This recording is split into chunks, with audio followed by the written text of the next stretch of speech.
Hey guys, welcome to another Division 2 video. Today we'll be talking about a new skill that's just introduced in the game. It's called the Repair Trap. So if you go to Coop Denison, the skill guy, and go to Traps, you will see a new trap called Repair Trap. And this little video just shows you how your ally can be repaired by just running through the direction where the traps are laid down. So the repair trap is important in emergency situations. So you can throw it down for allies or you can stand in it and get healed.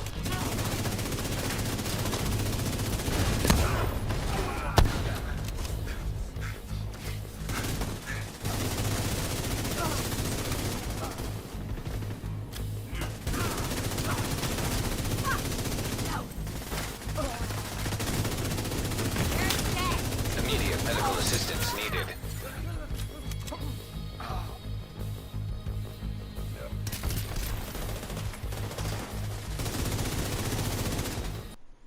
So all you gotta do with the repair trap is kind of aim it to where you want it and throw it out.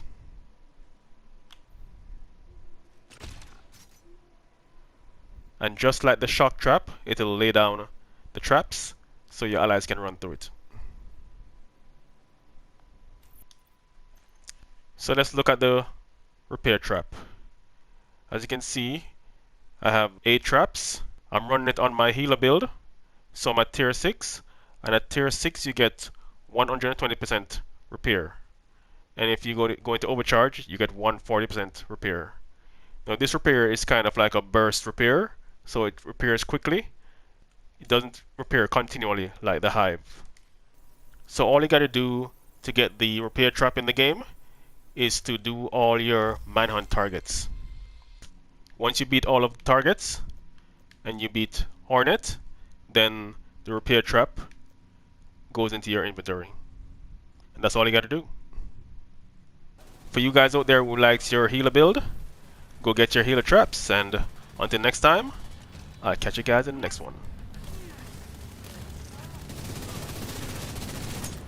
Back off.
Good work. Go on and head back up. The team from the campus has taken position inside the memorial.